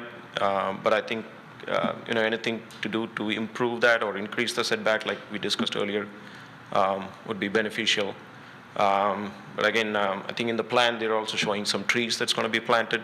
As long as the trees goes in there and they have provide enough privacy, because it's really, the neighbors will be looking into our deck or the dining room. I think in overall, from my perspective, I'm in agreement with the proposal, as long as the setbacks and the privacy part is addressed. Thank you. Could you please sign in? Yep. Thank you. And while you're signing in, is there anyone else who wants to speak on tonight's item? Okay, seeing none. Oh, I would like to make a comment before we close it all out, and I'm not Yeah, we're not supposed to closed. talk anymore. Well, we're not at that point yet. Yeah, so I'll recognize you. Yeah, go ahead. Thank you. I know that in the past, as a planning commission and as the city, we have made efforts to educate the public on certain zoning requirements and maybe terms of art that we use in making sure that the residents of the city of Troy know that we're not making decisions just in a vacuum. I think that it would be good if we could do some education around this EP zoning. I think that as soon as, I mean, it's a complete misnomer, right? As soon as you attach environmentally protected to a piece of land where there are actually no environmental protection requirements, you have misled people. And, you know, given what we've seen as a planning commission and people's position on green space, I don't think we're doing anybody any favors with this misnomer. And so I would suggest that it might not be a bad idea if we put forth a little effort on anything that is an EP rezoning, that there's some explanation and education around it. So that's my final comment. Mr. Apahidi. Just a quick comment to piggyback on what Ms. Cruz said. I think the word environment, just raises all kinds of red flags for everybody, for a lot of people. I don't want to say everybody, but a lot of people. So again, to actually call an area environmental protected where there's nothing to protect, where it's just a bunch of green grass or maybe dead grass or just nothing there of value environmentally in terms of protecting the space, any kind of species of animals or insects or anything like that. I think the project has a lot to gain to actually get that space rezoned or renamed or whatever it takes to actually benefit the neighbors versus just an open field that is mislabeled. So I totally agree. I think we should create opportunities to rename, relabel something that has no merit to be labeled environmentally protected. Ms. Fowler. So, last meeting, there was the space on Rochester Road that was environmentally protected as well, right? So I guess my question is, how many places do we have in Troy that have this designation when there really is no need for it? Would it be like just those 2, or do we have 10? Or do we Probably somewhere in between 2 and 10. I'd have to look, but if you look at the zoning map, and I can do that tomorrow, but there's just some instances where you've got these narrow strips, and I agree with Ms. Cruz and Mr. Apahidi, when you say, I'm more comfortable saying, well, that's EP zoning. That rolls off the tongue pretty easily. When you start saying the words environmentally protected area, I mean, whoa, you know, that raises, because it is misleading. Those are powerful words, environmentally protected. That's strong. And the intent was not, in these instances where you got these strips, was simply a buffer and a line in the sand. You're not going to go farther than that. But I can look that up. English major come up with a better term. Yeah. we should be looking at all of them, obviously. Yeah.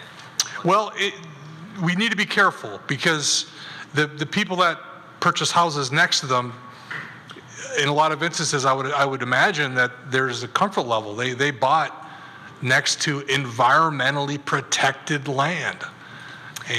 But how is that any different than someone who buys a parcel, I don't know, like myself, next to parcels of land that are zoned residential and then get rezoned to office or multifamily? How is that any different? It's not really environmentally protected land. There are some. It's just another zoning, like residential or anything else. Yeah, and I was speaking really to those strips that I can look at tomorrow. But there is some legitimate, there's some areas in the city that are zoned environmentally protected that are comprised of trees and wetlands and floodplain and Legitimate. Yeah, exactly. That's legitimate. Yeah, but I mean, theoretically, any zoning can, any property owner can apply to rezone their property. Doesn't mean they're going to get approved, but they have the right to apply for residential or for environmentally protected. So does that mean like renaming it doesn't really impact that person's rights or the potential final disposition of an application? For this instance, for this For application? any EP? No, you're just changing the name. I mean, Exactly. it doesn't. That's my point. It doesn't change what We're- you can do in it. It doesn't change any of the rights associated with it. It's simply taking out environmental and putting another name in, and just a different name in the zoning district or zoning ordinance. Right. Consciously, you may feel it's different because it's got a different name, but in all legality sense, Practical standpoint. it doesn't change anything. That's what I was asking. Yeah.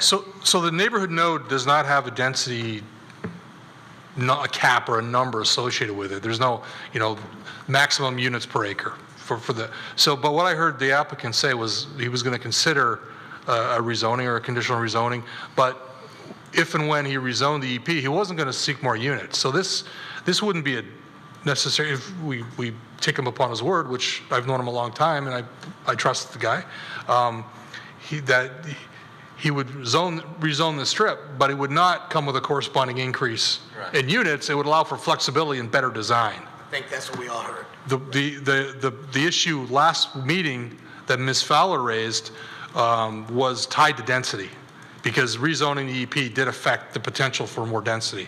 This is a little bit different. This is more design and layout than it is density.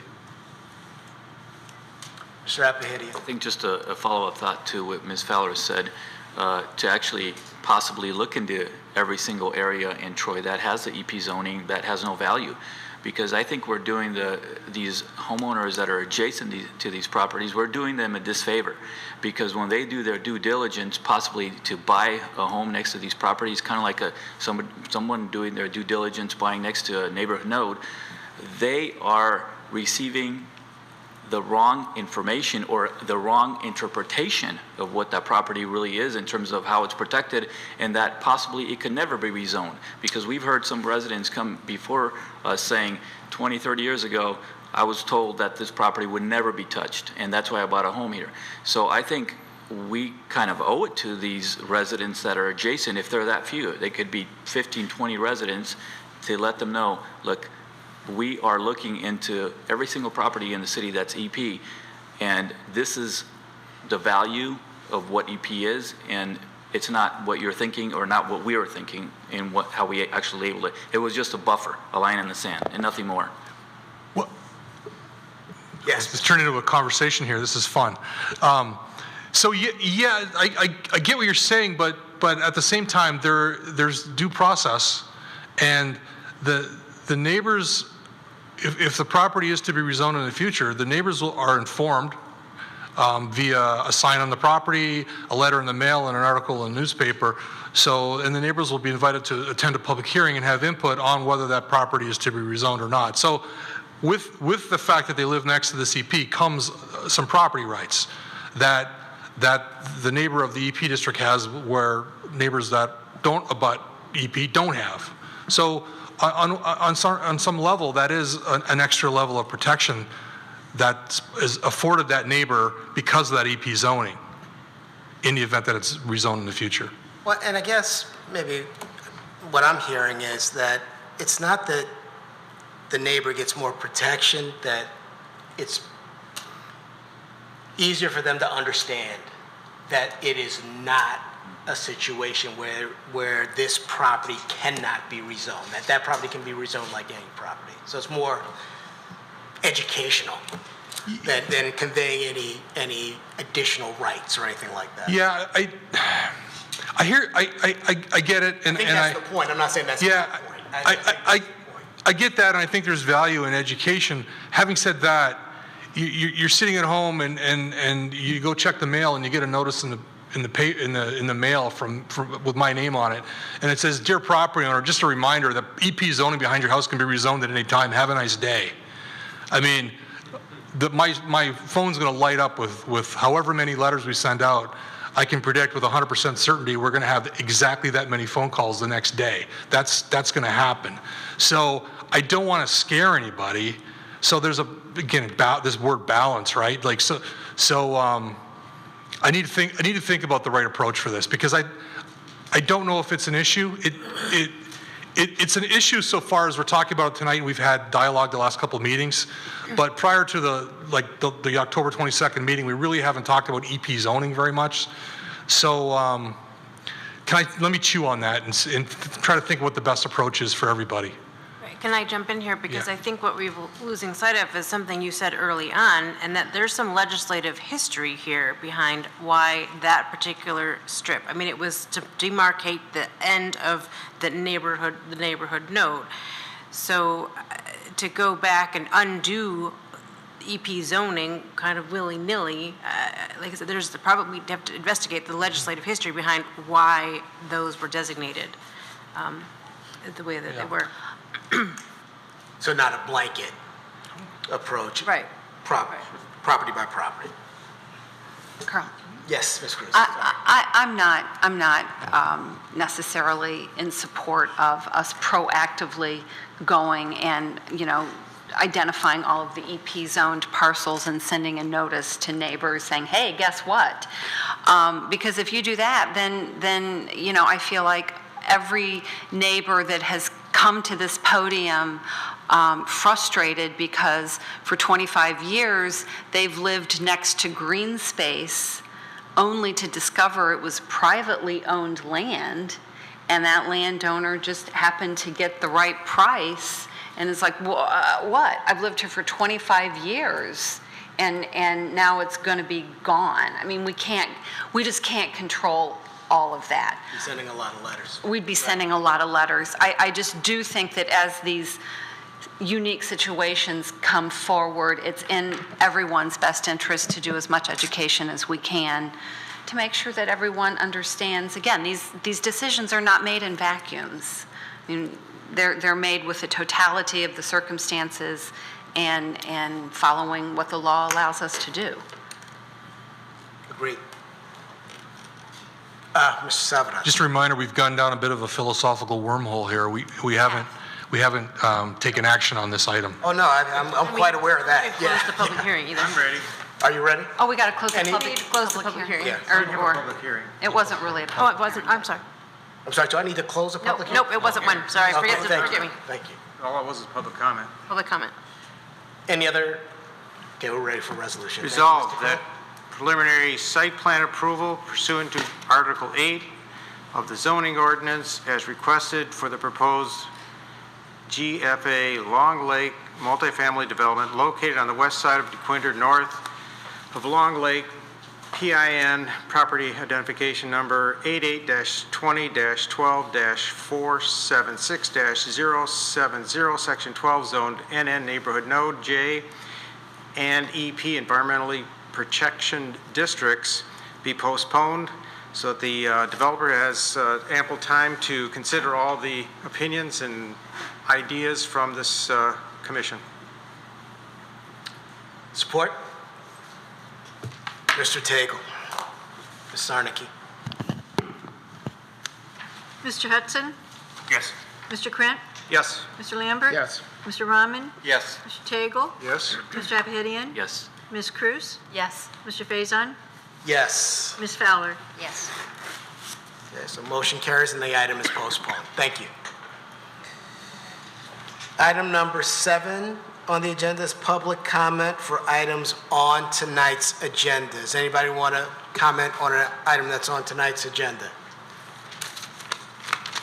Seeing none, I'll go to item number 8, Planning Commission comment. I will start with Mr. Lambert. This has nothing to do with the previous discussion, but just, we kind of talked about the environmental protection zoning at the last meeting a little bit, and just one other thing, kind of to give Ms. Dufresne some legislative history. one of the problems we had in the past was we didn't have a lot of tools available to us as a city to be able to kind of mitigate and balance the interests of developers and homeowners. And so in many cases, a lot of these EP zones were created in areas where a developer might say, I want to zone this area for a higher density development. And the adjoining property owners would say, hey, we don't want to see that. But the developer would say, how about if we put an EP zone in as a buffer? And a lot of that is what happened. Back to Commissioner Abahidian's comments, it was a balancing act in many ways. Now, fortunately, we have a lot better tools at our disposal to kind of create this balancing. Now, to get off of that subject is, I notice we now have, and I think we all know, we have at least 2 new members of City Council, and maybe we need to have a joint meeting with City Council in the near future, kind of to address their concerns and our concerns as well, so we're both on the same page again. I guess I'd leave that up for Mr. Savita to set that up for the near future. There's already dialogue internally about having a joint meeting. There's no dates yet, but we're on the same page. Great. I thought that was a great point, too. Thank you. Mr. Rahman? Mr. Bala? That's it. This commission, some years ago, used to have a practice when a vote was taken on an application before us, that if anyone voted no, they gave a reason why, so the applicant would understand why a vote was in opposing his application. I'd like to suggest that maybe we think about doing that in the future. We don't have many opportunities where we say no. Well, we have a lot of opportunities. We just don't exercise them. But I would think that an applicant would want to know, if I voted no on something, why I voted no. That's all I got. I have no issue with that. I don't know. Mr. Frayne, is that an issue at all?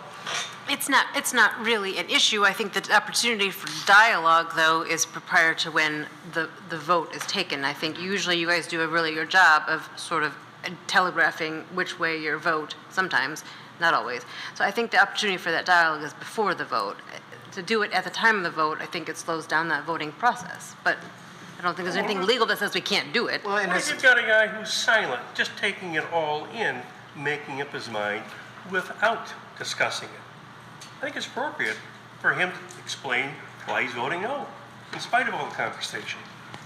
I don't disagree. I'm just not sure there's any requirement if a person wants to remain silent. I'm not saying require it. Right. I'm just saying it's a good practice, and it can't take up more than a minute of our time. Thank you. I have no issue with that. Ms. Cruz? Still hating the empty parking lot along Town Center Drive where the skate park is and we store construction equipment. Still hate that. Think we ought to do something about it. And I would like to suggest that maybe we consider as a planning commission taking some time, maybe after a shorter meeting here soon, and getting to know one another a little better on a social level. It seems like it's been a while since we've done anything but sit in our chairs and make very formal decisions. So I'll just throw that out there as an idea. It's the time of the year for that, too. The time right? of the year. Are you volunteering to arrange something? And not if I don't have to, because you already sent me over to ZBA. I'm tapped out. Mr. Craig. Just want to commend the staff of our DPW. Did a fantastic job of clearing the roads. Within 24 hours, my residential street was totally plowed. Double duty guys coming down at one, in tandem, both directions. This was phenomenal. I'm just really pleased. Mr. Tate. Yes, I'd like to consider us taking up a topic that we seem to talk about, but I don't know that we've really defined it. And it's under the consideration of what our design standards are. The word is compatibility. It's easy to throw that word out and say it's not compatible, but I think there's a lot of aspects of compatibility to that I would like to see us try to get our arms around it, because I think if we can do that as a commission and then share that with City Council, we may have a little bit better, more common ground, because I just think that word is an easy word to put out there, and I don't necessarily think that